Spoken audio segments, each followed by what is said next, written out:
Recently, my cousin and cousin-in-law have been thinking about relocating to our state because of recent job opportunities, and we've hosted them in the past when they visited. The first time they stayed with us, before my son was born, my nephew seemed to develop a strong attachment to my wife and always wanted to be near her. He drew a picture of a heart and picked some flowers from our yard and gave them to her before they left, saying he loved her. My wife thought this was sweet and gently handled his crush by telling him she would always love him as his aunt. But she was sure he would find another girl to fill his heart soon. He told her no, she was his girlfriend. This weekend, they were staying with us again, and my nephew again wanted to be near my wife every chance he got. His mom and dad noticed and told him that because my wife now had to care for our son, she couldn't pay attention to him as much as before. He got upset telling us that she was his girlfriend and had a meltdown, which caused my son to start crying. When my wife got up to take our son to another room to calm him down, my nephew got up to follow and his dad had to forcibly restrain him from following them. I stood up to block the hallway into the separate room just in case he got away from his dad. Once they calmed him down, they apologized for his behavior and said they would keep better tabs on him. Here's the part where I may be the asshole. I told my cousins I didn't feel comfortable with my nephew being so possessive of my wife, and I know for sure she didn't. Especially since he seemed to be so jealous of our son. I told them I couldn't allow their son in our home until he learned to control himself and understand that my wife was not his girlfriend. I apologized but asked them to get a hotel room for the rest of their stay and not to visit us again unless they left my nephew behind with people they could trust and knew would care for him, while they searched for jobs in our state. They didn't say anything but looked saddened and went to the guest room with their son to pack up their bags. I guess they must have told my extended family what happened because my paternal grandmother called me this afternoon, telling me that I should have been more understanding and that I was wrong to ask them to leave. Am I the asshole? Technically, my cousin is my second cousin. My dad is an only child, so the cousin I refer to in my post is the son of my own dad's first cousin. My paternal grandmother and his paternal grandfather were siblings. I'm not sure if this is correct, but his autistic son would technically be my third cousin. The reason I refer to him as my nephew is because he's the generation after mine in our family tree, and it's less of a mouthful to refer to him as cousin X removed. A lot of people have posted that it's not correct to refer to him as my nephew, but to be frank, I don't care. And my family's never followed this traditional genealogy nomenclature. Without being specific, in the western state I was born and grew up in, it's not uncommon to refer to even close, unrelated adults as uncles or aunts. I call him my nephew because my cousin and I were close, and I still hope to have a close relationship with him if at all possible. Though I don't know how after this situation. Some have asked if I was jealous of my nephew calling my wife his GF. The first time, I thought it was amusing and was surprised that he had any romantic notions towards anyone, let alone my wife. Remember, in my mind he's my nephew and I never thought of him as anything other than a large kid because of his developmental delays and normal, for him, childlike behavior. Regarding the situation that happened this weekend, I was only concerned for my wife and son's safety. I didn't know how he would react and followed my cousin's lead, but wasn't about to let him get near my wife and son once they left the room. I don't know what was said to my paternal grandmother, but I don't want to react in anger and want to talk to my cousin once we've both had time to process what happened and calmed down. I don't have kids and I have no experience with babies or motherhood or children. I'm 18 and beyond being around them in group settings where at least one of the parents and a ton of other people are around, that's it. My brother's wife had a baby 17 days ago.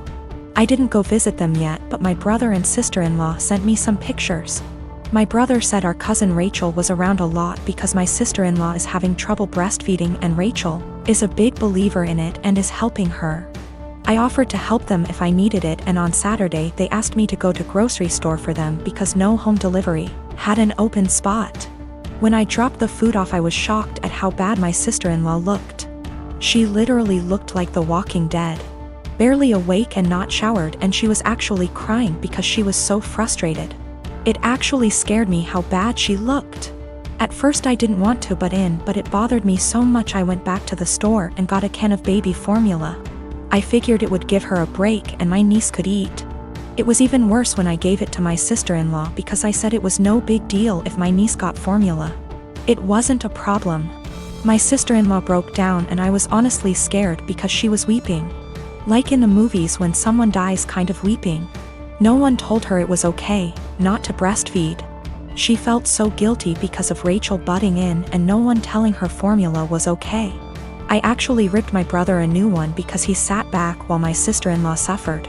There was no way he didn't see how bad she looked. No offense, but she looked terrible.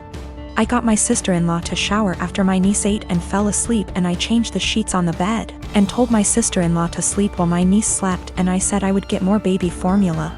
I thought I did the right thing because my sister-in-law actually stopped crying, showered and slept, and the next 3 days she looked better and didn't cry again. My niece gets full. My idiot brother smartened up and told Rachel to stay away and everyone else, especially our parents and SIL's parents, to butt out. They take turns feeding so they both can sleep. My parents and Rachel are furious at me.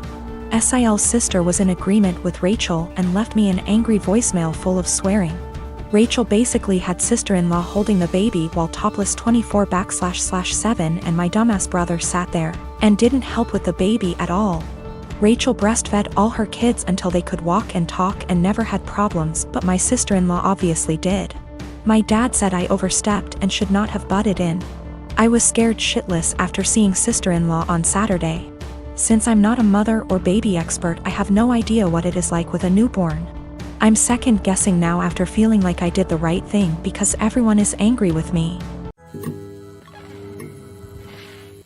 In January of 2019, my husband was diagnosed with a brain tumor. It was in a completely inoperable part of the brain and was told me had 6 months to live. He stuck it out and died in October, 3 months longer than he was expected to. He was always positive and decided a few weeks after his diagnosis that he would write letters for our daughters for significant events in their lives. My husband was my soulmate, and the past few months have been difficult knowing I've lost him. We have 2 daughters, Mia, who is 21, and Imogen, Imi, who is 19.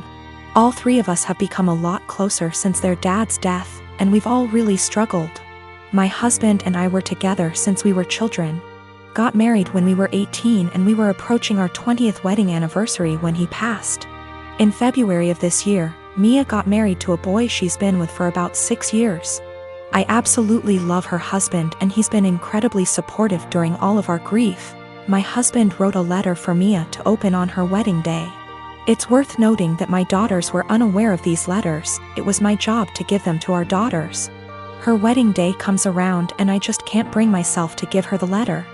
I read it and just wanted to keep it to myself. I had his handwriting and his words, and it felt like he was there, and I couldn't bear the thought of giving that up yet. I was fully intending on giving her all the other letters as the events happened. Last week, Mia and her husband bought their first home together. They'd been living at our home since they got married, and so had a lot of stuff to pack and move to their new house. Mia asked me where her important documents were, passport, birth certificate, etc. So I told her they were in my top drawer of my dresser in my bedroom. The only letter that was in there was the one I was meant to give her on her wedding day. The rest were hidden away. She immediately recognized his handwriting, and of course it was addressed to her, so she read it and broke down. She came and found me and started screaming at me, asking how I could be so selfish. I didn't really know what to say apart from the fact that I wanted to keep it and she could take a picture of it. Both my daughters called me an asshole and are convinced I'm keeping them from a load of their dad's stuff. My ex Rose and I have a son, Jason. He is 15 years old. We broke up when Jason was 5. Rose has Jason on weekends. Rose married her now husband when Jason was 10. Her husband has 2 children, they are 17 and 16 and live full-time with them. Jason has a few chores when he's with them and easily takes care of them, while his step-siblings don't do theirs and Rose take care of them. This has been the only point of contention between our son and her. He has talked with her and even went to therapy. It was when Jason was 12 when we switched days. We stayed like that for a year and a half, but since things never really got better, we went back to our initial agreement. The situation is still the same, and a year ago Jason came to me complaining about it. I had run out of things to say to him when it comes to this subject, so I threw almost the same pep Talk my old man said to me when I was about the same age as him. I told him that I understand that it sucks.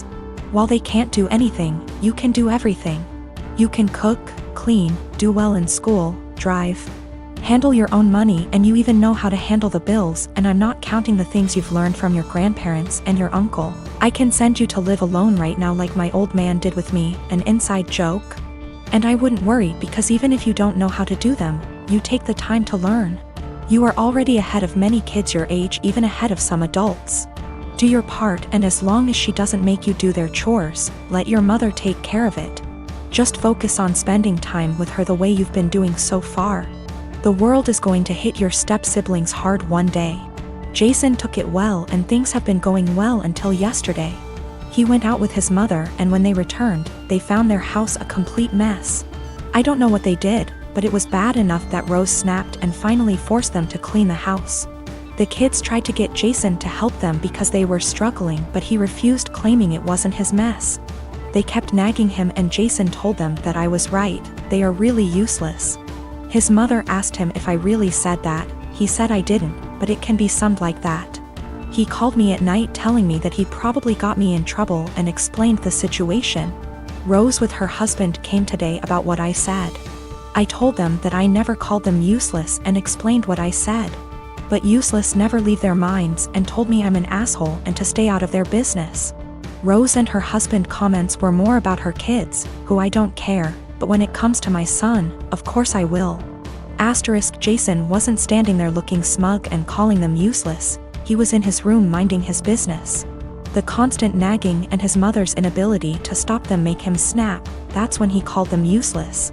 He knows he should ignore them or be more tactful, but I get it, his patience has limits just like everyone else. He apologized to his step-siblings before he came back to my house yesterday. He also apologized to me for kinda throwing me under the bus, but I told him it was unnecessary, everything cool between us. Why did he keep going to his mother? He wanted. Last year he was on the fence about going back, but after our talk, he finally accepted that his mother wasn't going to change, and he decided to work around that because he still wanted a relationship with her. Their relationship actually got better, but after what happened, their relationship is going to change. We have to wait if it is for better or for worse. Him and I talked, and he's still thinking about what to do, but he says that he'll probably do what he had planned last year. He will spend time with her but will not go to her house anymore. He's taking a few days to let things settle down, and then he'll let his mother know. She is not going to like it, but alas, she's not in a position to demand or ask.